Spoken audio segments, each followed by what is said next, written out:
Hello everyone, स्वागत है आपका फिर से एक बार बहुत बहुत मेरे YouTube channel teaching with Mukesh में। दोस्तों, जैसा कि आपको पता है, हम कर रहे हैं PYQ सीरीज़ को, जिसमें हम कवर कर रहे हैं डी ट्रिपल एस बी के प्रीवियस ईयर क्वेश्चंस में जो आए हुए जनरल पार्ट के जो सेट्स हैं डिफरेंट डिफरेंट, जिसमें हम कर रहे हैं एक तो GS का सेट कर रहे हैं, और फिर हम एक रीजनिंग का सेट कर रहे हैं, और मैथ्स के सेट जो कर रहे हैं। ठीक है, तो उसी क्रम में एक वीडियो जिसमें हम करने जा रहे हैं GS का एक सेट। ये डी ट्रिपल एस बी के कोई प्रीवियस ईयर एग्जाम था, उसी में पूछा गया था। फ़र्क नहीं पड़ता हम किसी भी एग्ज़ाम की तैयारी कर रहे हैं, फिलहाल हम जो मेन टारगेट कर रहे हैं डी ट्रिपल एस बी के जो आने वाले TGT एग्जाम्स हैं उनको टारगेट कर रहे हैं। तो भाई, क्योंकि डी ट्रिपल एस बी का जो पैटर्न है जनरल पेपर का, वो सारे ही एग्ज़ाम हो, चाहे कोई TGT का हो यानी कि कोई टीचिंग एग्ज़ाम हो, या कोई जनरल एग्ज़ाम बाकी कोई किसी भी पोस्ट का हो, सब जगह एक ही लेवल का एग्ज़ाम लगभग रहता है। तो भाई PYQ से काफ़ी मदद मिलती है, ये देखा गया है अभी तक भी। तो उसी क्रम में एक वीडियो है। तो चलिए शुरू करते हैं इस वीडियो को ज़्यादा टाइम वेस्ट किए बिना। तो पहला क्वेश्चन आपके सामने देखिए क्या है। पहला क्वेश्चन आपके सामने आया है कि भारतीय संविधान का निम्नलिखित में से कौन सा ऐसा अनुच्छेद है जो वित्त आयोग से संबंधित है, यानी कि फाइनेंस कमीशन से संबंधित है। कौन सा ऐसा अनुच्छेद है? चार ऑप्शन आपके सामने है, और सही जवाब आपको दिख गया होगा, जो कि है आर्टिकल 280, 280। लेकिन बात यहाँ पर ख़त्म नहीं हो जाती है, बात तो यहाँ से होती है शुरू। ठीक है, हमने पढ़ना है बाकी ऑप्शंस को भी। तो आर्टिकल 324 आर्टिकल किसके बारे में, क्या ये इंपॉर्टेंट है? तो हाँ भाई, बहुत ज़्यादा इंपॉर्टेंट है, बहुत बार एग्जाम में इससे भी क्वेश्चन आया है। तो ये है किसके बारे में? ये आर्टिकल है आपका चुनाव आयोग के बारे में, और जितने भी चुनाव वगैरह करवाते हैं आयोग द्वारा, तो उसके बारे में है आर्टिकल 324। ठीक है, हमें फ़िलहाल अभी इतना ही समझना है। आर्टिकल 234, ये इम्पॉर्टेंट है। अभी तक तो इससे इतने क्वेश्चन देखे नहीं गए हैं, लेकिन फिर भी समझ लेते हैं इसमें आर्टिकल में है क्या।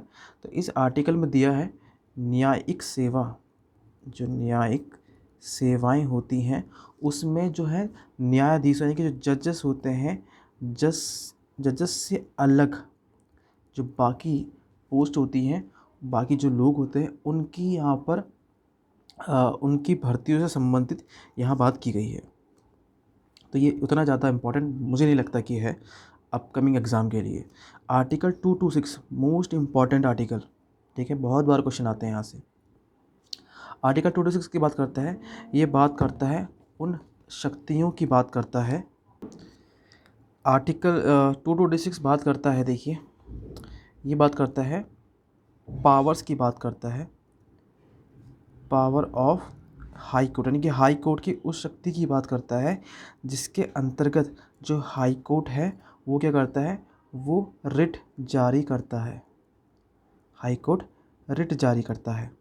ठीक है, अब कितने प्रकार की रिट हाई कोर्ट जारी कर सकता है ये जान लेते हैं एक बार।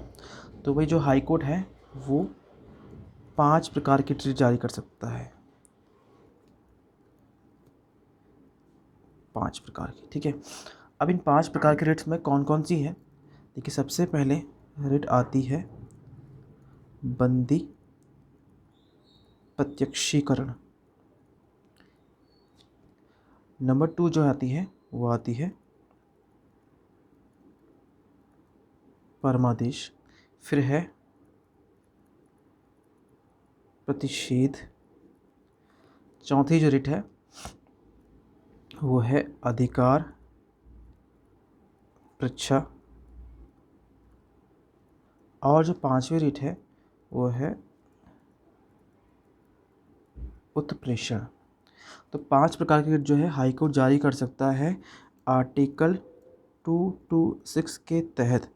ठीक है, और एक बार इंग्लिश में देख लीजिए इनका नाम क्या है। तो जो बंदी प्रत्यक्षीकरण है इसको बोलते हैं हेबियस कॉर्पस, और परमादेश को बोलते हैं मैंडमस। फिर है ये प्रतिषेध यानी कि प्रोहिबिशन, ये क्यू वारंटो, एंड देन सर्चियोरी, ये है हमारा उत्प्रेषण। तो ये 5 प्रकार की जो रिट्स हैं ये हाई कोर्ट द्वारा जारी की जाती हैं। अगले प्रश्न की ओर पढ़ते हैं। अगला प्रश्न प्रश्न नंबर दूसरा बोलता है कि भारतीय संविधान का निम्नलिखित में से कौन सा अनुच्छेद इस बात से संबंधित है कि किसी भी व्यक्ति को किसी अपराध के लिए दोषी नहीं ठहराया जाएगा, सिवाय इसके कि उस अधिनियम के उल्लंघन के लिए जिसे अपराध के रूप में आरोपित किया गया हो। अब क्वेश्चन थोड़ा सा आप इसकी लैंग्वेज थोड़ी सी डिफ़िकल्ट टाइप की बनाई गई है कि इसको समझना थोड़ा सा मुश्किल है। मैं इस क्वेश्चन को थोड़ा आसान कर देता हूँ। पहले तो देखिए इसका आंसर जो है, इसका आंसर है आर्टिकल 20। अब आर्टिकल 20 जानते ही आपका दिमाग पहुँच जाना चाहिए कहाँ, आपका दिमाग पहुँचना चाहिए हमारे फंडामेंटल राइट्स की तरफ। अब तो आर्टिकल जो हम बात करेंगे फंडामेंटल राइट्स की पहले, ठीक है।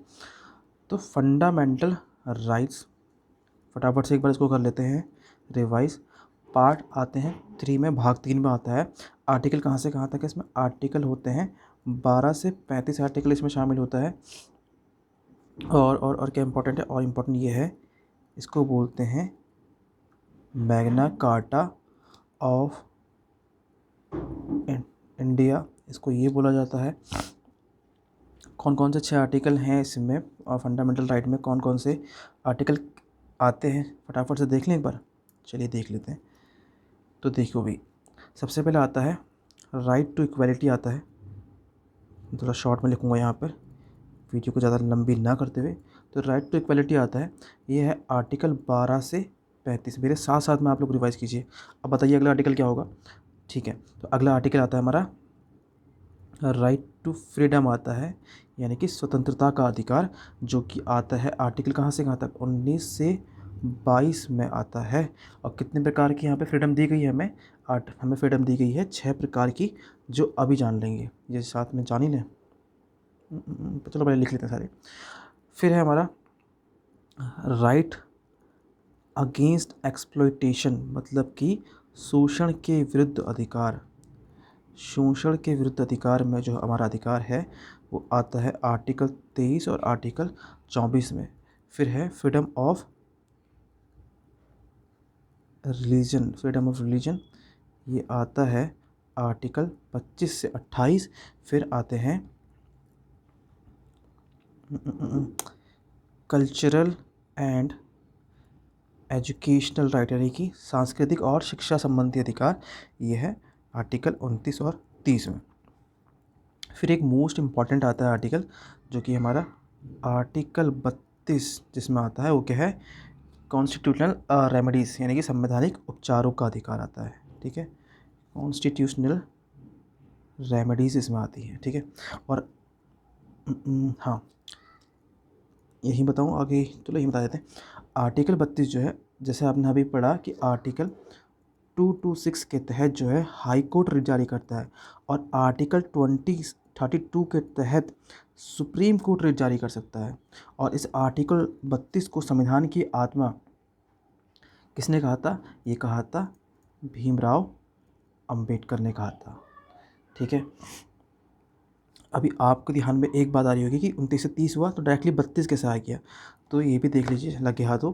आर्टिकल 31 जो है उसको यहाँ से रिमूव किया गया है, क्योंकि वो था कौन सा आर्टिकल, वो था राइट टू, नेक्स्ट पेज में ले लेते हैं।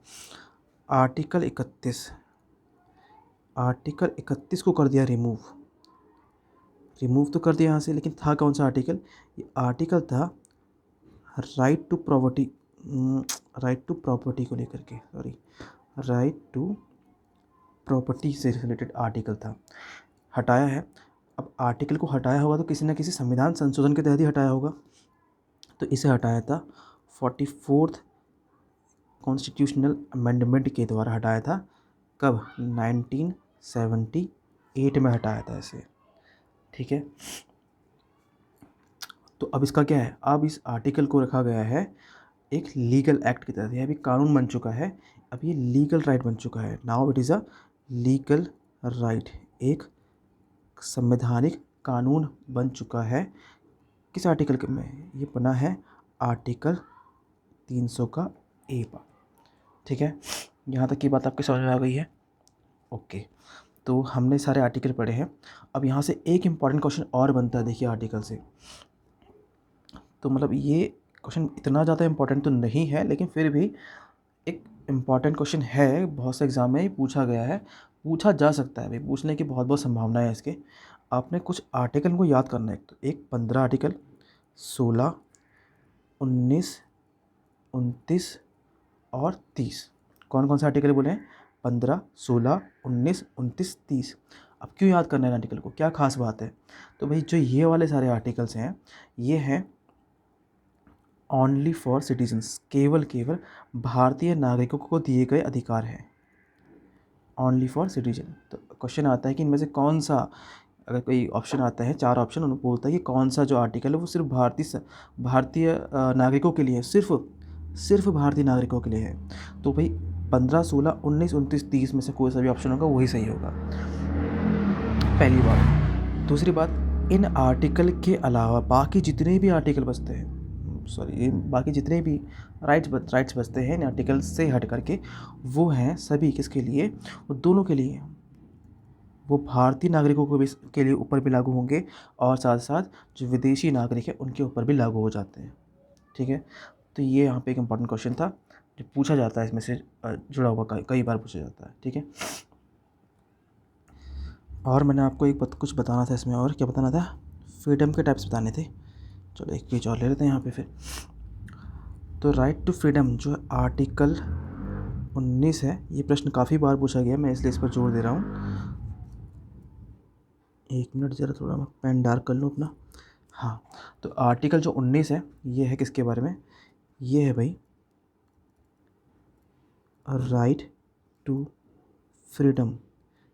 अब मैं थोड़ा इंग्लिश में लिख रहा हूँ क्योंकि जो मुझे हैबिट है ज़्यादातर इंग्लिश में लिखने की है, पर मैं हिंदी में भी समझा रहा हूँ साथ साथ में पूरा। राइट टू फ्रीडम यानी कि स्वतंत्रता का अधिकार। तो कितने प्रकार की स्वतंत्रता यानी कि कितने प्रकार की फ्रीडम प्रोवाइड की गई है, तो हमें 6 प्रकार की स्वतंत्रताएँ दी गई हैं। 1, 2, 3, 4, 5, 6 यहाँ लिख देते हैं छठी। तो पहला है भाई, पहली जो स्वतंत्रता है वो है हमें अभिव्यक्ति की स्वतंत्रता। ठीक है, अच्छा जो भी क्वेश्चन चल रहा था अभी इस पे क्वेश्चन पे आएंगे दोबारा से, क्योंकि क्वेश्चन तो मेन हमारा चल रहा है ना, अभी कुछ और क्वेश्चन तो कुछ और है ना। क्वेश्चन तो ये है आर्टिकल 20 जो ये दिया है। ठीक है, इसके ऊपर भी बात करते हैं अभी, अभिव्यक्ति की स्वतंत्रता। ठीक है, दूसरा है कहीं भी आने जाने की स्वतंत्रता होगी। ठीक है, कहीं भी आने जाने की स्वतंत्रता। फिर अगला है यूनियन को बनाने की स्वतंत्रता। ठीक है, हम यूनियन फॉर्म कर सकते हैं, कोई भी यूनियन को अपना संघ को बनाने की स्वतंत्रता। ठीक है, कोई ग्रुप बना सकते हैं। किसी भी प्रकार का व्यवसाय यानी कि बिजनेस को चूज़ करने की स्वतंत्रता, व्यवसाय की स्वतंत्रता। नेक्स्ट है, कितने हुए यहाँ पे, 3, 4, 5वीं है बिना हथियार। ठीक है, इकट्ठा होने की, मतलब कि हम गैदर्ड हो सकते हैं विदाउट एनी वेपन, इकट्ठा होने की स्वतंत्रता। ठीक है, जो छठी स्वतंत्रता है वो कौन सी बची है यहाँ पे, अभिव्यक्ति हो गया, आने जाने की, संघ बनाने की, व्यवसाय की हो गई है, बिना हथियार। ठीक है, हाँ एक बच गई और, भारत में कहीं भी बसने की स्वतंत्रता। अगर कोई भी नागरिक भारत का किसी भी जगह बसना चाहता है तो कोई रोक नहीं सकता उसे भारत के अंदर, हाँ जब तक कि उस पर कोई स्पेशल वहाँ पे कानून वगैरह लागू नहीं होता तब तक। अब ये नहीं कि भाई आप कहोगे भाई हमें बसना है कहाँ, पीओ के वाले जो रीजन है ना उस रीजन में जाके बसना है कहीं भी जाके, तो भाई ये पॉसिबल तो है नहीं। ठीक है, तो ये वाला आ गया। ठीक है, अब हम पढ़ रहे थे क्वेश्चन को, उस क्वेश्चन में दोबारा चलते हैं। मेन क्वेश्चन तो हमारा रह गया था ना, तो मेन क्वेश्चन था ये, वो भी आपको अभी तक का सारा जो मैंने समझाया था रिवाइज हो गया होगा आपके लिए। अब क्वेश्चन हमारा मेन ये था कि भाई कौन सा अनुच्छेद इस बात से संबंधित है कि किसी भी व्यक्ति को किसी अपराध के लिए दोषी नहीं ठहराया जाएगा इसके कि उस अधिनियम के उल्लंघन के लिए जिसे अपराध के रूप में आरोपित किया गया हो। अब ये क्वेश्चन की जो लैंग्वेज है थोड़ी सी कंफ्यूजिंग है। क्वेश्चन बोलना ये चाह रहा है, देखिए मतलब मान लो कि कोई इंसान है, एक इंसान है एक, ठीक है, और ए ने क्या किया, इस ए इंसान ने किसी बी को ठीक है, किसी बी को कुछ बोल दिया, कुछ बोला, और बोला कब, मान लेते हैं 2000 2010 में बोला, ठीक है, कुछ शब्द बोल दिया ऐसा 2010 में। अब 2015 में आके ऐसा हुआ, 2015 में क्या हुआ कि वो जो शब्द बोला गया था, ऐसा शब्द बोलने पर लगा दिया है, इसके लिए बना दिया है कानून, और इसके खिलाफ कुछ सज़ा का प्रावधान रख दिया गया है। अब कुछ रख दिया यहाँ पे, सज़ा का प्रावधान रखा गया है। तो भाई क्वेश्चन ये है कि अगर ए ने अगर ये 2010 में बोला था, तब अगर कोई इसके लिए लीगल एक्ट नहीं था, कानून नहीं था, और 2015 में कानून बन चुका है, लेकिन इसने बोला 2010 में है, तो अब इसे 2015 में कोई सज़ा नहीं मिल सकती, ठीक है। ये क्वेश्चन है ऐसा। तो ये हमें कौन सा आर्टिकल है जो हमें इस बात का अधिकार देता है कि जब कोई चीज़ हुई है उस समय पर वो कानून है या नहीं है। अगर कानून नहीं है तो बाद में अगर कानून बनता है उस विषय को लेकर के, तब आपको पहले की सज़ा अब नहीं दी जा सकती। तो ये है आर्टिकल 20 में ऐसा कहा गया है, ठीक है। और आर्टिकल 20 में हमें मतलब इस तरीके से 3 टाइप की सुरक्षा दी गई है, ठीक है। 3 प्रकार की हमें यहाँ पर सुरक्षा दी गई है। कौन कौन सी, देखिए, जो पहली तो बात करता है यही जो हमने अभी पढ़ा था, एक्स पोस्ट फैक्टो लॉ की, ठीक है। इसको हिंदी में बोलते हैं पूर्वव्यापी दंड से सुरक्षा, ठीक है। तो इसमें वही है कि अगर कोई व्यक्ति किसी व्यक्ति को भी ऐसे अपराध के लिए कोई दंड या पनिशमेंट नहीं दी जाएगी जो उस समय अपराध नहीं था जब उसने वो काम किया। अभी मैंने आपको एग्जांपल से समझा दिया। दूसरा जो सुरक्षा है वो कौन सी है, दूसरी सुरक्षा का एक नाम है, वो है डबल जियोपार्डी। यह है दोहरी सुरक्षा, इसे बोलते हैं दोहरी सजा से सुरक्षा, डबल पनिशमेंट। डबल पनिशमेंट क्या है, देखिए, इसको मैं आपको एक एग्जांपल से समझाता हूँ। मुझे उस मूवी का तो एग्जैक्ट नेम याद नहीं आ रहा शायद, पर वो जो अमिताभ बच्चन जी हैं उनकी मूवी थी एक। अब उसमें क्या होता है, एक बार क्या होता है, वो किसी का मर्डर कर देते हैं, मतलब मर्डर होता है, किसी का मर्डर हो जाता है, और उसकी जो सज़ा मिलती है वो अमिताभ बच्चन को मिल जाती है। लेकिन बाद में जाके पता चलता है क्या, कि जो वो इंसान है वो जिंदा है, वो इंसान क्या निकला, जिंदा निकला। तो फिर दोबारा अब अमिताभ बच्चन पूरी सज़ा काट के आ चुके थे। अब पूरा क्या होता है, फिर वो उसके बाद वो मेरे ख्याल से वो जाते हैं वहाँ, मेरे ख्याल से ये रजनीकांत भी इस मूवी में, मुझे याद नहीं आ रहा मूवी का नाम, शायद आप लोगों को याद हो, देखियो। तो फिर वो उस कोर्ट के अंदर ही क्या करते हैं, कोर्ट के अंदर ही उस इंसान को फिर कोर्ट के अंदर ही सबके सामने मार देते हैं, और बोलते हैं कि भाई आपका कानून मुझे एक ही जुर्म के लिए 2 बार सज़ा नहीं दे सकता, क्योंकि वो जो सज़ा काटी थी वो उस जुर्म के लिए काटी थी ना, मारने के लिए, ठीक है। अब भी जब मरा है इंसान, अब वो इंसान जिंदा था तो उसको अब मार दिया, लेकिन सज़ा तो उन्होंने एक बार काट ली थी, ठीक है। तो मतलब आप रिलेट कर लीजिएगा ऐसे डबल जियोपार्डी का मतलब। तो डबल जियोपार्डी का मतलब यही है कि भाई एक ही अपराध के लिए 2 बार आपको पनिशमेंट नहीं मिल सकती, एक अपराध के लिए 2 बार उसे पनिशमेंट नहीं मिल सकती। तीसरा देखिए, तीसरे प्रकार की सुरक्षा ये है, वो है सेल्फ इंक्रिमिनेशन। सेल्फ इंक्रिमिनेशन क्या होता है, मतलब खुद के खिलाफ गवाही। अब इसमें देखो क्या है, इसमें ये होता है कि आपको क्या हुआ, पुलिस ने करा डिटेन, किसी भी अपराध के शक पे आपको पुलिस ने करा डिटेन। अब डिटेन करने के बाद, मतलब आपको नहीं, मतलब सॉरी, आप लोगों को तो नहीं, किसी व्यक्ति को डिटेन कर लिया। अब डिटेन करने के बाद क्या हुआ, जब उसे लेकर जेल के अंदर पुलिस हिरासत में उसका करा स्वागत, ठीक है। उस पर पुलिस ने बहुत प्यार बरसाया, मतलब आप समझ चुके होंगे भाई पुलिस प्यार कैसे बरसाती है, ठीक है। और उसे किस खास तरह के पट्टे से उसकी कमर को नापा गया। Sorry for the words, but आपको समझाने के लिए बता रहा हूँ कि मतलब जेल में उसके साथ मतलब बहुत क्या हुआ, उस पर दबाव बना गया, प्रेशर बनाया गया, और उसने बोल दिया हाँ भाई मैंने किया था, ठीक है, उसने बोल दिया हाँ मैंने किया था। ठीक है, तो भाई ऐसा है, अब आपने हाँ बोल दिया, लेकिन अब आपका हाँ बोलना सिर्फ इस बात की पुष्टि नहीं करता है कि आपने वो क्राइम किया है। ठीक है, तो आपका सेल्फ इंक्रिमेशन जो है, आपकी खुद की जो गवाही है, आपकी खुद की गवाही द्वारा आपको सज़ा नहीं दे सकते, आपको सज़ा नहीं दे सकते। जैसे आपकी खुद की, अगर आप खुद बोलते कि मैंने कोई काम नहीं किया है लेकिन सारे सबूत आपके खिलाफ हों तो आपको सज़ा मिल जाएगी।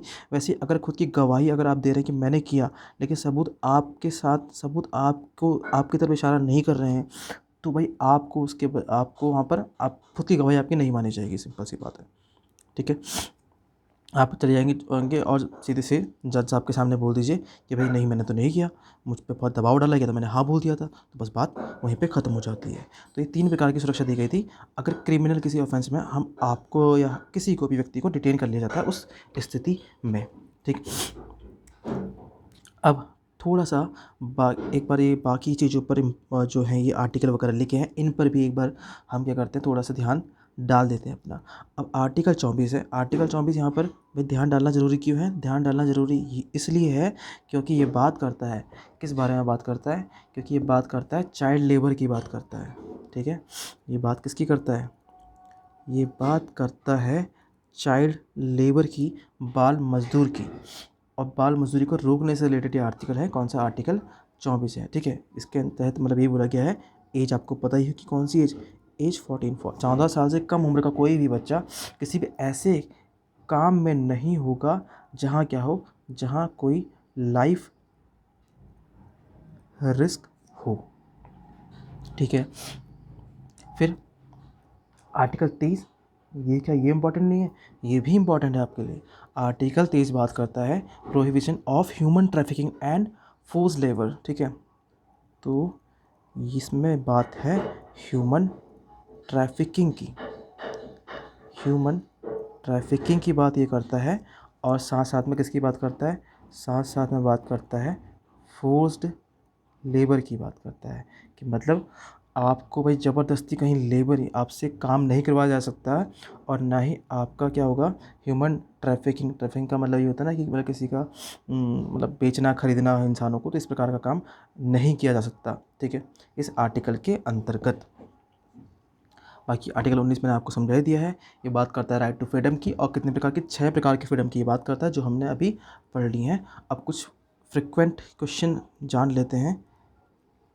1 मिनट, अरे अभी दूसरा ही क्वेश्चन, 2 ही क्वेश्चन में वीडियो में टाइम इसलिए ले रहा हूँ यहाँ पे मैं, क्योंकि भाई ये बहुत इंपॉर्टेंट सेक्शन है, यहाँ से क्वेश्चन बहुत बार आते हैं और आपका रिवीजन हो जाए इसी बहाने, इसलिए मैं टाइम ले रहा हूँ। ठीक है, अब भाई आप लोग देखते हैं तो बहुत अच्छा, नहीं देखते हैं तो अगली बार से मैं फिर थोड़ा कम कर दूंगा सारी चीज़ें समझाना। देखो, अब फ्रिक्वेंट क्वेश्चन ये बनते हैं, आर्टिकल 21 से क्वेश्चन बन जाते हैं, बहुत बार क्वेश्चन आया, मोस्ट रिपीटेड आर्टिकल का क्वेश्चन ये है। ये तो भाई पता ही होना चाहिए, पता तो मैं सारे आर्टिकल होने चाहिए यहाँ पे। तो ये अब बात करता है आर्टिकल 21 किसकी बात करता है? राइट टू लाइफ की बात करता है, और किसकी? एंड पर्सनल लिबर्टी की बात करता है, व्यक्तिगत स्वतंत्रता की बात करता है, जीवन जीने का अधिकार और व्यक्तिगत स्वतंत्रता की बात करता है आर्टिकल 21। आर्टिकल 14 किसकी बात करता है? ये बात करता है इक्वालिटी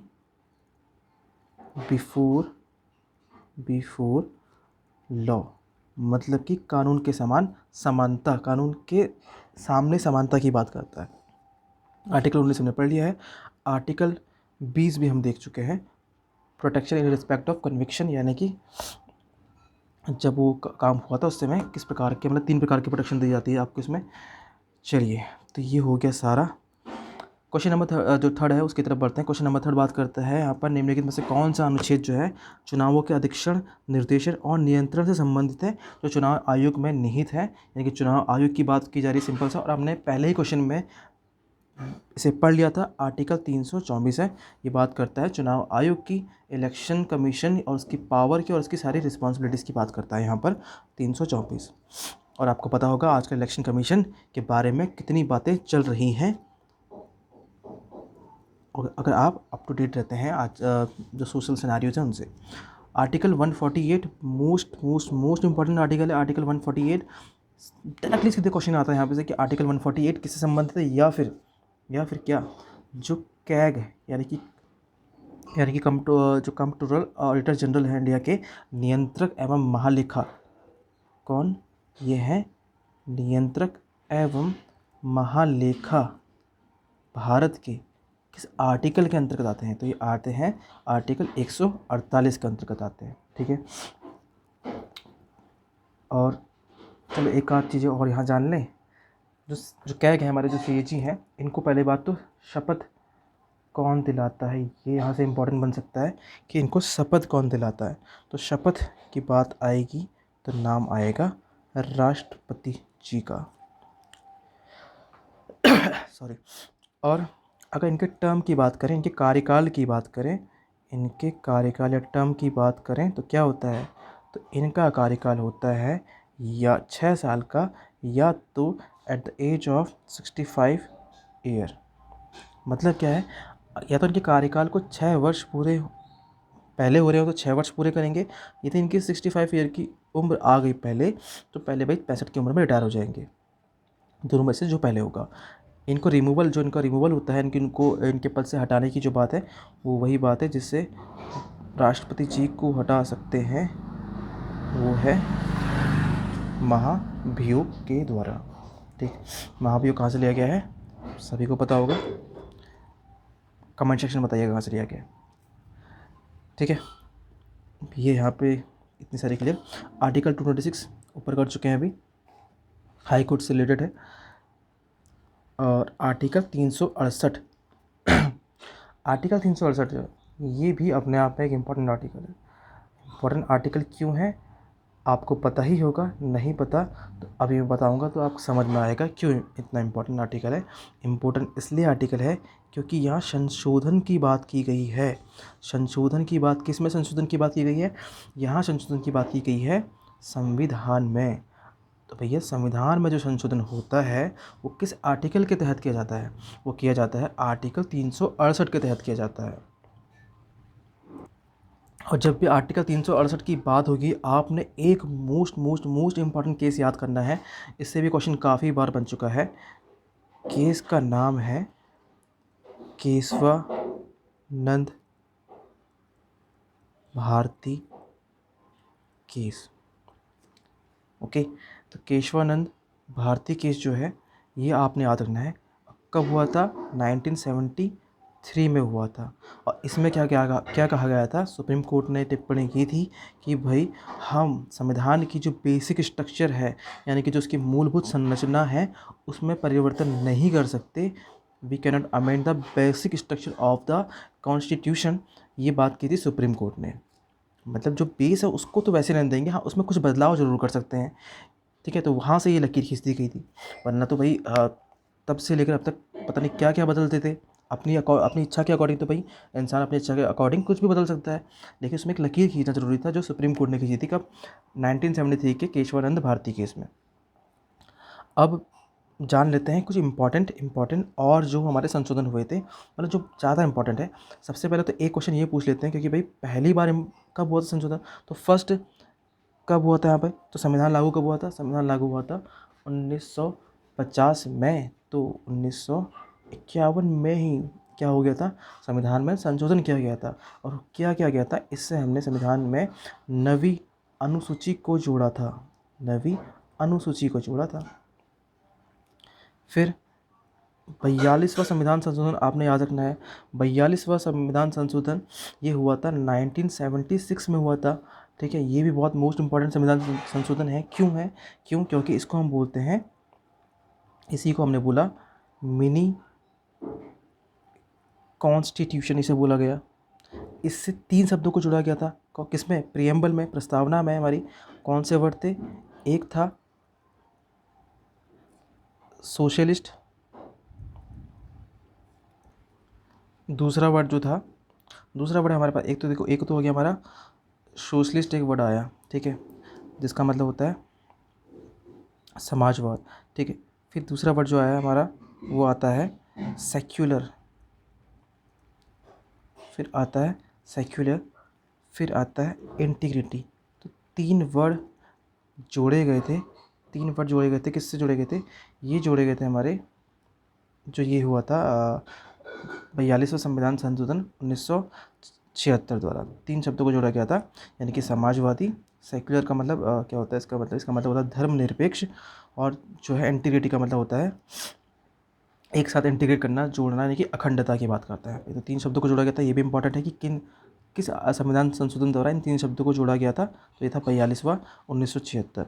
और यहाँ पे इंपॉर्टेंट क्या है इस 42वें से एक इंपॉर्टेंट चीज़ आपने ये याद रखनी है कि इससे हमने जो हमारे फंडामेंटल ड्यूटीज़ हैं, यानी कि जो मौलिक कर्तव्य हैं, उनको हमने संविधान में शामिल किया गया था।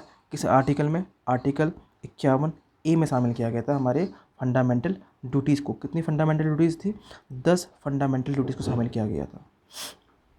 ठीक है, तो एक तो 42वां संविधान संशोधन आपने ये वाला याद करना है। ठीक है, अब और भी हैं कुछ, क्या एक दो और हैं शॉर्ट में जो मुझे लगता है ज़्यादा इंपॉर्टेंट है, वो बता देता हूँ। एक 44th जो हुआ था संविधान संशोधन, ये याद करना है। ये 1978 में, आपको पता ही होगा। ठीक है, अभी मैंने पहले बताया भी था इसमें। इससे क्या गया था, जो आर्टिकल 31 इसको रिमूव किया गया था, यानी कि राइट टू प्रॉपर्टी, जो राइट टू प्रॉपर्टी वाला है वो यहाँ से हुआ था, इस संशोधन के तहत काम हुआ था।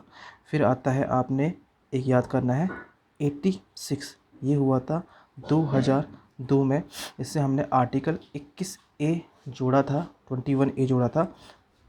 और ये भी इम्पोर्टेंट है, राइट टू एजुकेशन था इसमें, राइट टू एजुकेशन। और एक याद कर लीजिए 101 वाला, ये 2016 में है, और इससे हमें GST अमेंडमेंट किया था। ठीक है, तो ये थे कुछ महत्वपूर्ण संविधान संशोधन। इसके अलावा भी बहुत सारे संविधान संशोधन और हैं जो महत्वपूर्ण हैं, लेकिन मैंने जो मुझे लगा कि सबसे जो ज़्यादा है इम्पॉर्टेंट, उनको कवर कर लेता हूँ। तो ये वाले थे। अगले क्वेश्चन की तरफ बढ़ते हैं। अगला क्वेश्चन है, भारत की जनगणना 2011 के अनुसार 121.06 करोड़ की जनसंख्या में महिलाओं का प्रतिशत क्या था? तो भाई ये महिलाओं का जो प्रतिशत था वो था 48.5%। कितना था? 48.5%। देखिए, वैसे तो जो मैंने जो अभी जो जीके का वाला पुराना वाला जो भी इसका सेशन लिया था, एक पहला जस्ट पहले वाला, उसमें मैंने जनगणना से रिलेटेड बहुत सारे फैक्ट्स बताए थे। आपको ज़्यादा फैक्ट्स जानने हैं तो आप उस वीडियो में जाकर देख सकते हैं। मैंने प्लेलिस्ट भी बनाई है, प्लेलिस्ट में आपको वीडियो आराम से मिल जाएगी। DSSB TGT PGT GS GK की प्रिपरेशन के नाम से वो आपको वीडियो मिल जाएगी। कुछ फिर भी एक आध जो इंपॉर्टेंट चीज़ें मैं आपके साथ एक बार शेयर कर लेते हैं, मतलब थोड़ा सा हमारा रिवीजन टाइप का हो जाएगा। देखिए, एक तो हम यहाँ से, आप ये बताइए कौन सा ऐसा स्टेट है जिसका हाईएस्ट सेक्स रेशियो है? सेक्स रेशियो हाईएस्ट कहाँ का है, लोएस्ट कहाँ का है? लोएस्ट सेक्स रेशियो कहाँ का है? ठीक है, ये किसकी बात हो रही है? ये स्टेट की बात हो रही है। अगर सेम बात करूँ मैं किसकी, यूटी की बात करूँ, तो यूटी में बताओ सबसे ज़्यादा हाईएस्ट कहाँ का है और लोवेस्ट कहाँ का है? तो देखिए, जो स्टेट है उसका सबसे ज़्यादा जो हाईएस्ट रेशियो वही उसी स्टेट का है जिसकी जो एजुकेशन में भी सबसे ज़्यादा आगे है, इसका जो लिटरेसी रेट है वो भी सबसे ज़्यादा है। और इसका नाम क्या है? इसका नाम है केरला। यहाँ का जो सेक्स रेशियो है सबसे ज़्यादा है, कितना यहाँ पे? 1084 है यहाँ पे। बात करते हैं लोवेस्ट सेक्स रेशियो वाले स्टेट की, तो ये है कौन सा? हरियाणा। फिर यूटी में बात करें, जो हाईएस्ट सेक्स रेशियो है, यूटी में जो हाईएस्ट सेक्स रेशियो आता है वो आता है किसका? वो आता है पुडुचेरी का। अच्छा, हरियाणा का पता नहीं ना, हरियाणा का है 877, और जो पुडुचेरी है उसका है 1037। और लोएस्ट आता है किसका? दमन एंड दीव का, क्योंकि बहुत ज़्यादा दमन करते हैं, समझ लो, ऐसा याद कर लो, दमन करते हैं ज़्यादा लड़कियों को यहाँ पर, इसलिए सेक्स रेशियो बहुत कम है। कितना है यहाँ पे? 618 पर 1000 मेल में। ठीक है, ये सब पर 1000 मेल के अकॉर्डिंग होते हैं। ठीक है, तो चलिए, आपको अगर बाकी रिवीजन करना है तो आप प्रीवियस वीडियो है वो देख सकते हैं। और हम पढ़ते हैं अपने अगले क्वेश्चन की तरफ, क्योंकि वीडियो में बहुत ज़्यादा टाइम कंज्यूम हो रहा है। अगला क्वेश्चन है, धावन सोडा के क्रिस्टल में मौजूद जल के अणुओं की संख्या कितनी है? तो धावन सोडा के जो क्रिस्टल है उसमें मौजूद जल के अणुओं की संख्या कितनी होती है? उसमें होती है 10। धावन सोडा का आपको फॉर्मूला पता था, जो उसका रासायनिक सूत्र है वो है Na2CO3.10H2O। तो यहाँ पे जल के अणुओं की संख्या कितनी है? 10 है, तो इसलिए आंसर भी कितना है? 10। क्वेश्चन अगला, विषम युग्मिकी प्रजनन की प्रक्रिया में एक साथ संलयित होने वाले युग्मक सामान्यतः डैश होते हैं। तो इसका जो आंसर है वो आंसर नंबर 1, एक बड़ा अचल मादा युग्मक और एक छोटा चलायमान नर युग्मक, ये इसका आंसर था। अगला क्वेश्चन देखिए, अगला क्वेश्चन है, भारत के किस राज्य में मालवा उत्सव मनाया जाता है? तो देखिए इसका जो सही जवाब था वो था मध्य प्रदेश। ठीक है, मध्य प्रदेश इसका सही जवाब था। अब कुछ इंपॉर्टेंट फैक्टर और याद, जो फैक्ट्स हैं और समझ लेते हैं। एक तो मध्य प्रदेश के बारे में इस बात कर लेते हैं। चलो, मध्य प्रदेश जो है इसे बोलते हैं हार्ट ऑफ इंडिया, क्योंकि भाई इसकी लोकेशन के हिसाब से जो इंडिया की किस जगह पे लोकेट है। फिर मध्य प्रदेश में ही कुछ और फेस्टिवल्स होते हैं, उनके नाम जान लेते हैं। देखिए एक यहाँ पे होता है, कौन सा? लोक रंग समारोह। एक तो होता है जी लोक रंग समारोह। ठीक है, ये कहाँ होता है? ये होता है मध्य प्रदेश के किस जगह पर? ये होता है मध्य प्रदेश के ग्वालियर में। सॉरी, ग्वालियर में नहीं, ये होता है मध्य प्रदेश के भोपाल में। से मिटाते हैं यहाँ से। हाँ, तो ये होता है कहाँ? मध्य प्रदेश के भोपाल में। फिर एक होता है इम्पॉर्टेंट, ये मोस्ट इम्पॉर्टेंट है भाई, ये तो बहुत बार एग्ज़ाम में आया है, तानसेन समारोह। तानसेन समारोह का, ठीक है, ये होता है ग्वालियर में। और ये ना जाने मैंने कितने ही एग्जामिनेशन में ये क्वेश्चन देख लिया है कि तानसेन समारोह जो है वो किस राज्य में मनाया जाता है। एक और इम्पोर्टेंट आता है खजुराहो नृत्य समारोह। ये भी कहाँ होता है आपका? ये भी मध्य प्रदेश में होता है। और भाई यहाँ पे एक फैक्ट ये याद कर लीजिए, यूनेस्को ने इनको, ठीक है, अपने अब यूनेस्को ने इनको वो किया हुआ है, मतलब धरोहर में शामिल किया हुआ है। एक तो खजुराहो को, ठीक है, एक जो कौन सी गुफाएं हैं, एक है भीमबेटका की जो गुफाएं हैं उन गुफाओं को, और एक सांची को। ये यूनेस्को की विश्व विरासत सूची में शामिल है।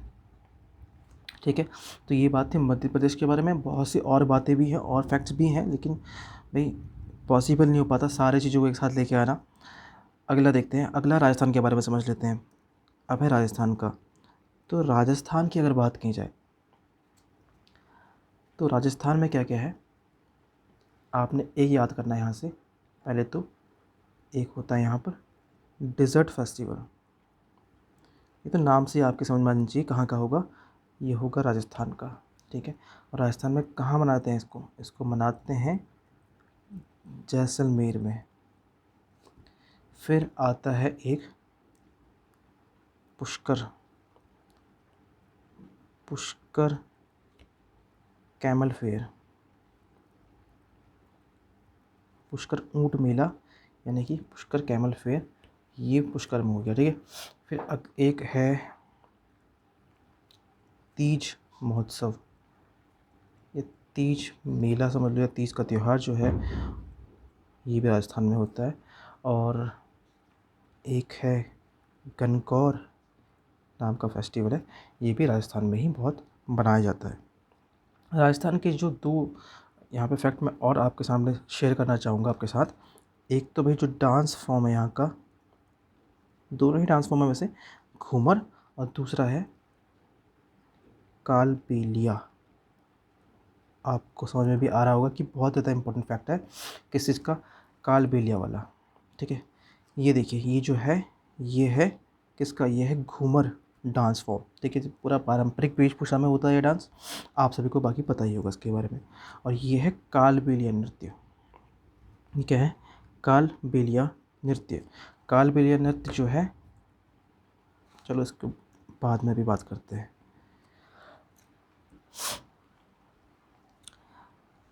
ठीक है, तो अब समझते हैं बाकी के ऑप्शन के भी। तो बिहार जो है, देखिए, तो जो बिहार है, बिहार में होती है छठ पूजा। तो छठ पूजा से रिलेटेड जो क्वेश्चन कोई भी हो तो उसका जवाब क्या होगा, बिहार। और ये क्वेश्चन बहुत बार एग्जाम में पूछा गया है कि जो छठ पूजा है उसमें किस भगवान की पूजा की जाती है। तो किनकी करते हैं, सूर्य की पूजा की जाती है इस समय। एक और क्वेश्चन यहाँ पे, एक है सोनपुर मेला, वैसे इसका पूरा नाम होगा सोनपुर पशु मेला। ठीक है, क्योंकि यहाँ पे ये पशु का सबसे बड़ा मेला है, और ये इतना बड़ा मेला है कि एशिया का सबसे बड़ा, एशियाज़ लार्जेस्ट एनिमल या कैटल फेयर जो है वो कौन सा है, यही है हमारा कौन सा जो है सोनपुर मेला। ये कहाँ लगता है, बिहार में लगता है। गुजरात के बारे में कुछ फैक्ट जान लेते हैं। गुजरात में एक तो नवरात्रि महोत्सव यहाँ होता है, नवरात्रि महोत्सव होता है, और डांस फॉर्म जिसमें चलती हैं गरबा और डांडिया। ठीक है, एक यहाँ पे इम्पोर्टेंट है रण उत्सव, रण उत्सव बोलते हैं या रण उत्सव, रण उत्सव होता है यहाँ का एक, इसने यहाँ पे इतने इम्पोर्टेंट है। ठीक है, आगे बढ़ते हैं। हाँ, तो मैं बात कर रहा था, आप लोगों से क्वेश्चन है, ये जो तस्वीर में आपको महिला दिखाई दे रही हैं जो राष्ट्रपति के हाथों पुरस्कार प्राप्त कर रही हैं, बताइए जरा एक बार ये कौन है। और इनसे सीधा सीधा प्रश्न जो है आपके एग्जामिनेशन में ना जाने कितने ही बार आया है, डिफरेंट टाइप्स ऑफ एग्जामिनेशन में। और आपके लिए आपके लिए थोड़ा आसान बनाने के लिए मैं बता दूं, यहाँ जो ये नृत्य है जो हमने बताया था, कौन सा नृत्य, कालबेलिया नृत्य, तो ये उसी से रिलेटेड है। अब बताइए कौन होंगी, और बहुत फेमस नाम है कालबेलिया नृत्य में इनका। ठीक है, तो अगर आपको याद आ गया है तो बहुत बहुत बधाइयाँ आपको, वरना मैं आपको बता दूं तो इनका नाम है गुलाबो, ये अब मैं अगर मैं गलत होऊंगा तो सपीरा या सपीरा ऐसे कुछ नाम है, गुलाबो सपीरा। ठीक है, इनका नाम होगा गुलाबो सपीरा, ये इनका नाम है। और ये कितनी बार क्वेश्चन आया है पता नहीं एग्ज़ाम में कि गुलाबो सपीरा का संबंध किस नृत्य से है। या फिर क्वेश्चन ऐसे भी आता है कि कौन सी जो इनमें से यहाँ पे व्यक्ति हैं उनका संबंध कालबेलिया नृत्य से है। और इनको जैसे कि नाम सपेरा, मतलब जो ये सपेरे लोग जो होते हैं उनका नृत्य माना जाता है वहाँ पर। और ये है छठ पूजा, इसमें भगवान सूर्य की पूजा की जाती है, और ये बिहार में मनाया जाता है। अगला क्वेश्चन, क्वेश्चन नंबर 8, ये क्वेश्चन शायद हो चुका है, हाँ ये क्वेश्चन हो चुका है। एक तो हाँ, ये क्वेश्चन मतलब मैंने डी ट्रिपल एस भी में ये चीज़ तो देखी है, इसमें क्वेश्चन कुछ ना कुछ कहीं कहीं पर जो है रिपीट हो जा रहे हैं बार बार। अगला क्वेश्चन, भारतीय संविधान के निम्नलिखित में से कौन से अनुच्छेद शोषण के विरुद्ध अधिकार से संबंधित है, यानी कि राइट अगेंस्ट एक्सप्लॉयटेशन। और ये सारा सब कुछ समझा चुका हूँ, तो बहुत ज़्यादा टाइम वेस्ट नहीं करेंगे, डायरेक्टली आपको आंसर देखते अब तो समझ में आ गया होगा कि आर्टिकल 23 और आर्टिकल 24 है। अगला क्वेश्चन देखिए, क्वेश्चन नंबर 10 है, कौन सा राज्य गुवाहाटी उच्च न्यायालय के क्षेत्राधिकार में नहीं आता है। तो कौन सा नहीं आता है, गुवाहाटी उच्च न्यायालय यानी गुवाहाटी हाई कोर्ट के क्षेत्राधिकार में कौन सा नहीं आ रहा है, तो ये है कौन सा हमारा, ये है त्रिपुरा नहीं आ रहा है। ठीक है, त्रिपुरा नहीं आ रहा है। देखिए, जो शुरू में जो था ना, जब शुरू में जो नॉर्थ ईस्ट, जितने भी नॉर्थ ईस्ट के जो स्टेट्स हैं, जैसे कि हमारा अगर बात की जाए, एक तो असम, उसमें आ जाएगा अरुणाचल,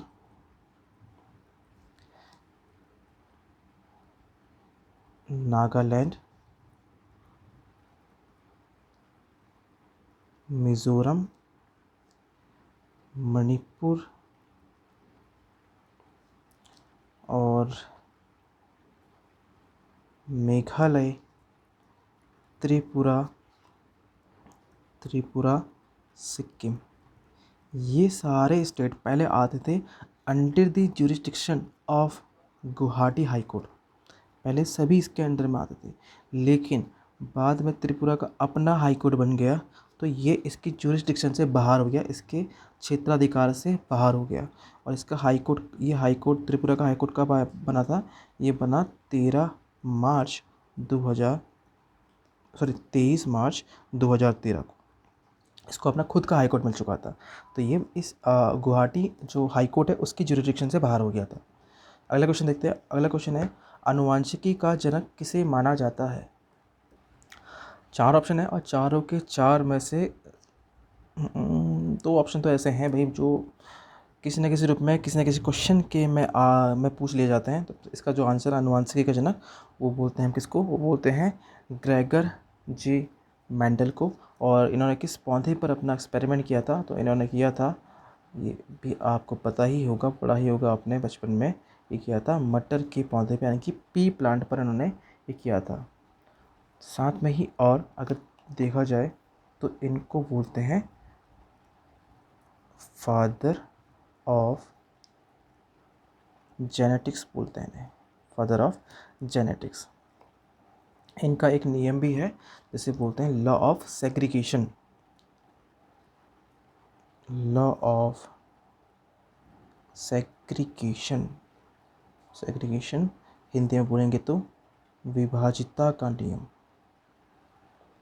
विभाजिता का नियम, ये नियम है इनका। उसके बाद अगर बात की जाए डार्विन की बात करें तो देखिए जो डार्विन है ये हैं, इन्हें बोलते हैं फादर ऑफ इवोल्यूशन। क्वेश्चन बहुत बार आ चुका है कि फादर ऑफ इवोल्यूशन का मतलब जैव विकास के जनक कौन है? जैव विकास के जनक। और आनुवांशिकी का जनक पूछा जाएगा तो ग्रेगर जे मेंडल हो जाएगा। और अगर जैव विकास का जनक कहा जाएगा तो चार्ल्स डार्विन बोला जाएगा। इनकी एक बुक है, बहुत बार ये बुक से भी क्वेश्चन पूछ लिया गया है। इनकी एक बुक है जिसका नाम है on the origin of species, ये इनकी बुक का नाम है, on the origin of species. ठीक है।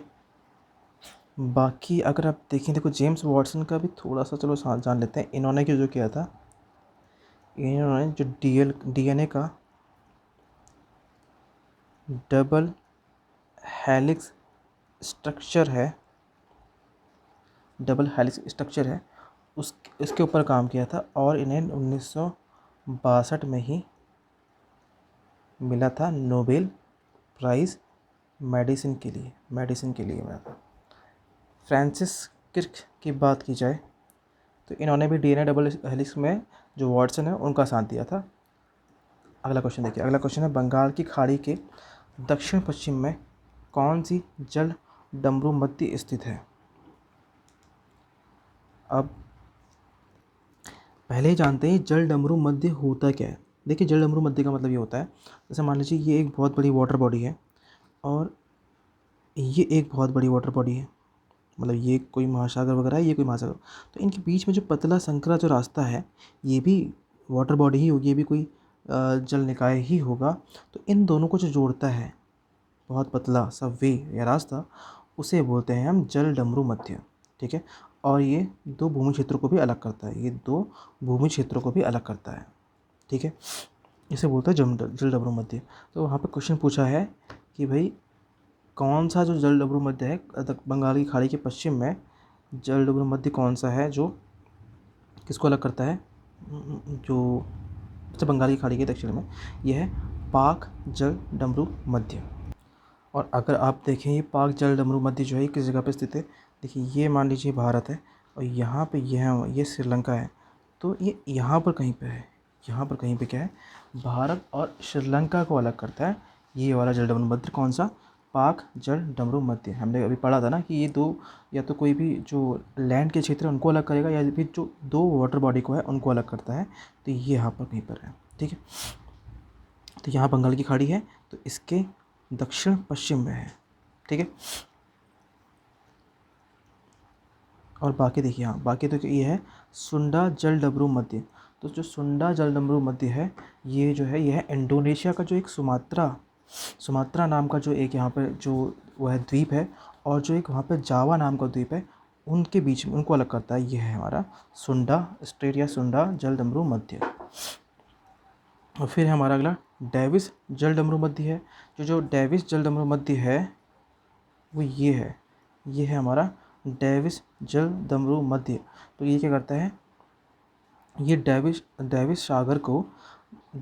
सागर को हिंद महासागर, ये हिंद महासागर है और ये डेविस सागर है यहाँ पे, तो इसको ये अलग करता है यहाँ पर, कौन, जो डेविस स्ट्रेट है। फिर था हमारा मोजाम्बिक। तो जो मोजाम्बिक जो स्टेट है वो विश्व की सबसे चौड़ी भी है, ये विश्व का सबसे चौड़ा जो जलडमरू मध्य है, सबसे चौड़ा जलडमरू मध्य पूरा विश्व का ये है मोजाम्बिक। और ये किसको अलग कर रहा है, तो देखिए, तो ये जो है, ये देखिए इंडियन ओशन में ही है, इंडियन ओशन में ये अलग करता है मोजाम्बिक और मेडागास्कर को, ठीक है, मोजाम्बिक और मेडागास्कर को ये अलग करता है, ये मेडागास्कर और ये मोजाम्बिक, इसको अलग करता है, इसके बीच में आता है यहाँ पे, ठीक है। अगला क्वेश्चन नंबर 13, केरल के तटीय शहर कोच्चि से 220 से 440 किलोमीटर दूर अरब सागर में कौन सा प्रवाल द्वीप स्थित है, अरब सागर में, ठीक है। जैसे आपको पता है होगा, ये हमारा इंडिया है, और एक फ़ोटो शायद मैंने लगाई आगे, तो ये हमारा इंडिया है। तो इंडिया इस तरफ कौन सा है, इस तरफ हमारा अरेबियन सी है, और इस तरफ कौन सा है, यहाँ बंगाल की खाड़ी और यहाँ इंडियन ओशन है। तो अरब सागर में एक द्वीप है यहाँ पे, ये पूरा द्वीप समूह है, ये पूरा जो द्वीप समूह है, ये कौन सा द्वीप समूह है, यही हमारा लक्षद्वीप द्वीप समूह, ठीक है, यही है लक्षद्वीप द्वीप समूह, ठीक। और यहाँ पे ये कौन सा है, ये है अंडमान एंड निकोबार द्वीप समूह। और क्वेश्चन ये पूछा था कि अरब सागर में कौन सा प्रवाल द्वीप स्थित है, तो कौन सा है, ये है लक्षद्वीप। अगला आते हैं, अगला क्वेश्चन है, पिछली पीढ़ियों की तुलना में 5G तकनीक का निम्नलिखित में से कौन सा प्रमुख लाभ है, 5G तकनीक का कौन सा लाभ है, तो जो उसका है बढ़ी हुई बैंडविड्थ और कम विलंबता, मतलब 5G से क्या होता है, विलंबता कम हो जाती है, यानी कि जो टाइम जो है टेकिंग टाइम है वो कम हो जाता है थोड़ा। भारत के निम्नलिखित में से किस राज्य में चैरुबा उत्सव मनाया जाता है, तो ये जो चैरुबा उत्सव है ये मनाते हैं कहाँ, ये मनाते हैं मणिपुर में। और मणिपुर से रिलेटेड आपको, अच्छा, चैरुबा जो उत्सव है वहाँ पर मणिपुर में, ये कौन मनाता है, ये वहाँ पर जो मणिपुर का समुदाय है, कौन सा, मैतेई जो समुदाय है वो मनाता है। और आपको पता होगा कि भी अभी भी शायद कुछ ना कुछ टेंशन तो वहाँ पे होगा ही, क्योंकि वो हमेशा से ही टेंशन है मणिपुर का, कि वहाँ पर जो ट्राइब जो है, एक तो मैतेई थी और एक ट्राइब और है जिनका आपस में हमेशा क्या रहता है, मतलब जिनका बहुत ज़्यादा वहाँ पर प्रॉब्लम है दोनों के बीच में। और अभी वो प्रॉब्लम इतना बढ़ चुका था कि मतलब वहाँ पर बहुत ज़्यादा, वहाँ पर जो ब्रुटैलिटी की तस्वीरें वहाँ से देखने को मिल रही थी। तो भाई आप बताइए कमेंट सेक्शन में, दूसरी ट्राइब कौन सी है, एक तो मैतेई हो गई, दूसरी ट्राइब कौन सी है। अरुणाचल की बात करें तो यहाँ से क्वेश्चन बहुत बार पूछा जाता है एक महोत्सव का, जिसका नाम है लोसार महोत्सव, और एक और है जिसे बोलते हैं सोलुंग महोत्सव। तो दो यहाँ से मोस्ट इम्पॉर्टेंट है, सोलार जो बोलता हूँ, लोसार और सोलुंग महोत्सव। पश्चिम बंगाल की बात करें तो पश्चिम बंगाल में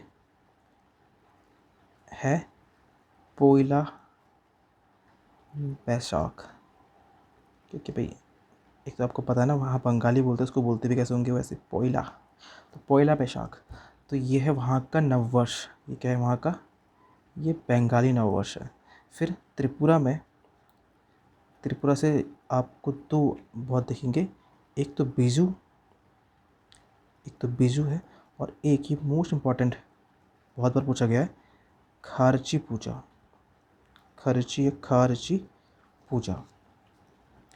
क्वेश्चन नंबर 16 है, निम्नलिखित में से किसने the wonder that was India लिखी है, the wonder that was India, ये लिखिए A.L.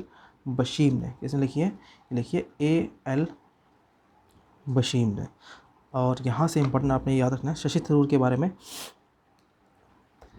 इनकी एक बुक है जिसके बारे में पूछ लिया जाता है, जो है वाई आई एम आ हिंदू। अब यहाँ पे हिंदू वर्ड आया है, तो क्योंकि भाई इसमें ना जब भी अगर ये क्वेश्चन पूछा होगा तो वहाँ पर एक ऑप्शन देते हैं आपको, V.D. सावरकर का ऑप्शन भी होगा, और कन्फ्यूज़न यहीं पे आता है क्योंकि वी डी सावरकर ने जो जितनी भी मतलब मैक्सिमम जो इनकी बुक्स लिखी वो हिंदुत्व के ऊपर ही लिखी गई थी, क्योंकि हिंदुत्व की आइडियोलॉजी को फॉलो कर रहे थे, उसी के ऊपर काम कर रहे थे।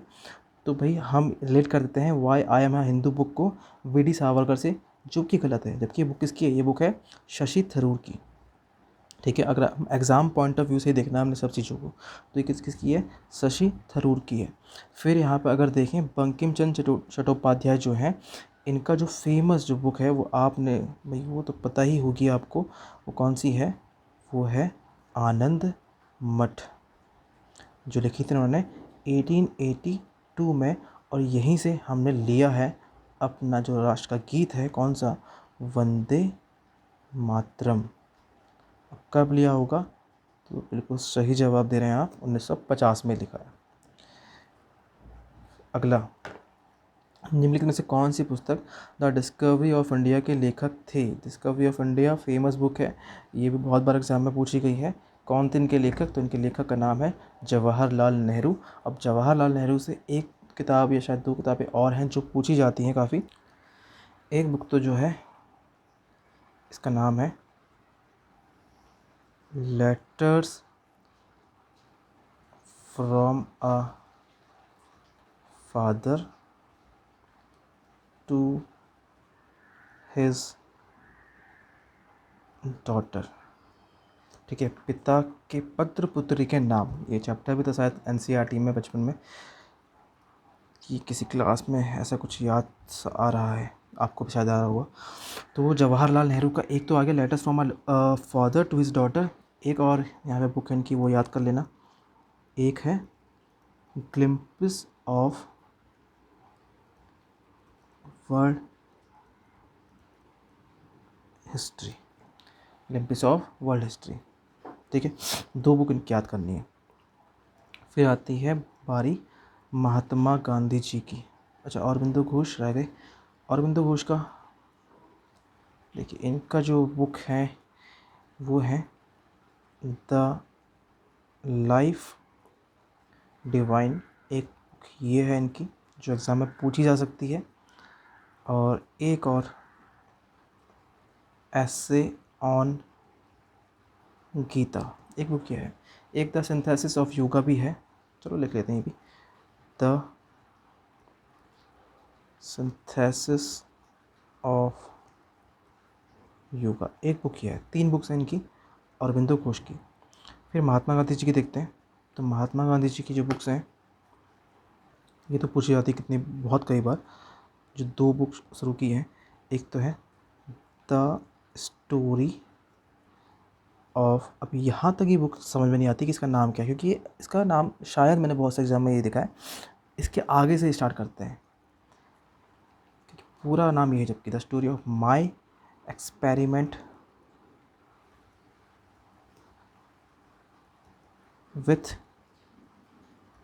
ट्रुथ, ये है पूरी बुक का नाम, the story of my experiment with truth. ठीक है, जबकि मैंने बहुत जगह देखा सिर्फ इतना लिखा है माई एक्सपेरिमेंट विथ ट्रुथ, तो ये भी आ सकता है माई एक्सपेरिमेंट विथ ट्रुथ या the story of my experiment with truth, दोनों ही एक बात है। एक बुक और यहाँ पे अब पूछी जाती है महात्मा गांधी जी की ही, उसका नाम है हिंद स्वराज।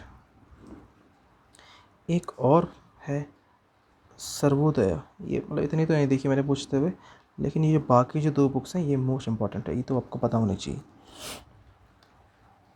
तो जैसे हम बात करते हैं वी डी सावरकर, तो वी डी सावरकर की जो है बुक्स उन्होंने भी बहुत लिखी थी, लेकिन यहाँ पे दो बुक हम समझ लेते हैं इम्पोर्टेंट। एक तो हिंदुत्व और एक है the Indian war of independence, the Indian war of independence. ये बुक है वी डी सावरकर यानी कि विनायक दामोदर सावरकर की। अगला क्वेश्चन नंबर 18, निम्नलिखित में से किसने रत्नावली लिखी थी? तो रत्नावली किसने लिखी थी ये देखिए। तो रत्नावली का जो आंसर है वो है हर्षवर्धन। अब हर्षवर्धन जी के बारे में आप सभी लोग जानते होंगे, इन्होंने बुक तो रत्नावली लिखी थी, लेकिन ये कोई वैसे लेखक नहीं थे, ये थे राजा। एक डायनेस्टी थी, कौन सा डायनेस्टी थी? उस डायनेस्टी का नाम था पुष्यभूति डायनेस्टी, उसका नाम था पुष्यभूति वंश या पुष्यभूति डायनेस्टी। इसको एक और नाम से जानते हैं हम बोलते हैं इसे वर्धन वंश के नाम से भी जानते हैं। क्यों? क्योंकि जो इनके पिता थे उनका नाम था, जो हर्षवर्धन है वो तो है, और पुत्र किसके पुत्र थे? ये थे प्रभाकर वर्धन के पुत्र थे, और इन्होंने ही वर्धन वंश की स्थापना नींव रही थी। यही थे फाउंडर किसके? वर्धन वंश के, और इसी को आगे बाद में पुष्यभूति वंश के नाम से भी जाना गया। इनकी अगर कैपिटल की बात की जाए तो कैपिटल जो इनकी थी, यहाँ से क्वेश्चन बहुत बार पूछा जाता है, ये थी कन्नौज। हर्षवर्धन को हम सिर्फ हर्ष नाम से भी देखेंगे, कई बार बहुत जगह पे सिर्फ हर्ष लिखा होगा तो वो भी हर्षवर्धन ही है। एक चीज़ तो ये है। और हर्षवर्धन ने सिर्फ एक रत्नावली ही नहीं लिखी थी, इनकी 2 बुक्स और हैं, इनकी 2 बुक्स और हैं। उन 2 बुक्स के नाम आपने याद करने हैं, वो भी बहुत बार एग्जाम में पूछे जाते हैं। एक तो है नागनंदा, एक है प्रियदर्शिका। और जो तीनों बुक हैं, नागनंदा, प्रियदर्शिका और एक जो पहले जो क्वेश्चन में जो था रत्नावली, ये तीनों बुक जो हैं हर्षवर्धन जी ने लिखी हैं। किस लैंग्वेज में? ये लिखी हैं संस्कृत लैंग्वेज में। तो ये इंपॉर्टेंट है कि किस में है, तीनों बुक के नाम पता होना चाहिए, और किस लैंग्वेज में लिखी है। ये लिखी है संस्कृत लैंग्वेज में लिखी है, तो ये भी पता होना चाहिए। यहाँ से हर्ष जी के उसमें से एक इम्पॉर्टेंट फैक्ट और आता है कि इनके उसमें, चलो आगे लिख लेते हैं, इनके उसमें एक चीनी यात्री आया था, एक चीनी यात्री आया था जिसका नाम क्या था? इसका नाम था, ऐसे कुछ तो बनेगा नहीं, हाँ, ह्वेन सांग। तो जो ह्वेन सांग जो था चीनी यात्री, वो किसके समय काल में आया था? तो इनके हर्षवर्धन जी के समय पे आया था। तो यहाँ तो ये थे इंपॉर्टेंट फैक्ट हर्षवर्धन जी को लेकर के। अब बाकी के फैक्ट भी जान लेते हैं, क्योंकि सारे ही नाम कहीं ना कहीं इंपॉर्टेंट हैं। पहला, पृथ्वीराज चौहान। यहाँ से आपने याद रखना है, तराइन के 2 युद्ध लड़े गए थे। तराइन के युद्ध, प्रथम और द्वितीय युद्ध। प्रथम जो युद्ध था वो था 1191 में, और जो दूसरा युद्ध था वो लड़ा गया था 1192 में। पहले युद्ध में इन्होंने किसको हराया था? मोहम्मद गोरी को हराया था पहले युद्ध में। और दूसरे युद्ध में खुद हार गए थे। किससे हारे थे? गौरी से ही हार गए थे खुद ही। ठीक है। और यहाँ से एक और व्यक्ति आपको याद आएंगे, चंद बरदाई, जो इनके कवि थे, चंद बरदाई। ठीक है। और इन्होंने इनकी जो रचना है, क्या नाम है उस रचना का? उसका नाम है पृथ्वी राज रासो, ये इनकी रचना है। बाणभट्ट की बात करें तो बाणभट्ट जो थे ये हर्षवर्धन के ही कवि थे, हर्षवर्धन के दरबारी कवि थे, क्योंकि हर्षवर्धन थे राजा, तो ये उनके दरबार में कौन थे? एक कवि थे, दरबारी कवि थे। और इनकी कुछ रचनाएं हैं इंपॉर्टेंट जो आपने याद रखनी है। एक तो ये हर्षचरित लिखी थी इन्होंने, हर्षचरित लिखी थी एक रचना। दूसरी इन्होंने लिखी थी कादम्बरी, एक लिखी थी कादम्बरी, ये इनकी रचनाएं हैं। ठीक है, ये आपने याद करना है। चंद्रगुप्त मौर्य की बात करें तो चंद्रगुप्त मौर्य जी ये 322 ईसा के आसपास के समय में थे।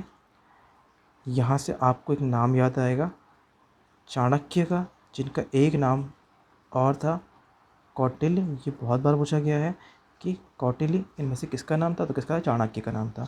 इनकी एक बुक थी जिसका नाम है अर्थशास्त्र। तो अर्थशास्त्र की रचना किसने की है, इस प्रकार से क्वेश्चन आता है, तो चाणक्य या कौटिल्य ने की है। क्वेश्चन नंबर 19, 2011 की जनगणना। ठीक है, जनगणना वाला क्वेश्चन कर लिया पहले भी। तो इसके अनुसार किस राज्य की जनसंख्या सबसे कम है? तो सबसे जो कम है जनसंख्या वो कहाँ की है? वो है सिक्किम की। अगर बात की जाए सबसे ज़्यादा जनसंख्या कहाँ की है, सबसे ज़्यादा जनसंख्या कहाँ की है, तो है यूपी की। अगर हम बात करें शुरू के 3-4 स्टेट के जो सबसे ज़्यादा जनसंख्या वाले हैं, एक तो यूपी है सबसे पहले, उसके बाद आप याद कर लीजिए महाराष्ट्र का नाम फिर आप याद कीजिए बिहार का नाम, फिर आपने याद करना है वेस्ट बंगाल का नाम, फिर आपने याद करना है, ठीक है 4 बहुत है, ठीक है, यूपी, महाराष्ट्र, बिहार, बंगाल, वेस्ट बंगाल, ठीक है। ये है जिनके 4 सबसे ज़्यादा, और सबसे 4 कम वालों की अगर ना बात की जाए तो पहला तो आपको पता ही है कौन है, पहला ये सिक्किम हो गया। फिर आपने एक नाम याद करना है मिजोरम, मिजोरम की भी कम है, अरुणाचल प्रदेश की भी कम है, गोवा की भी कम है, ठीक है। इस तरीके से आ जाएंगे, सबसे कम सिक्किम, फिर मिजोरम, अरुणाचल प्रदेश, फिर गोवा।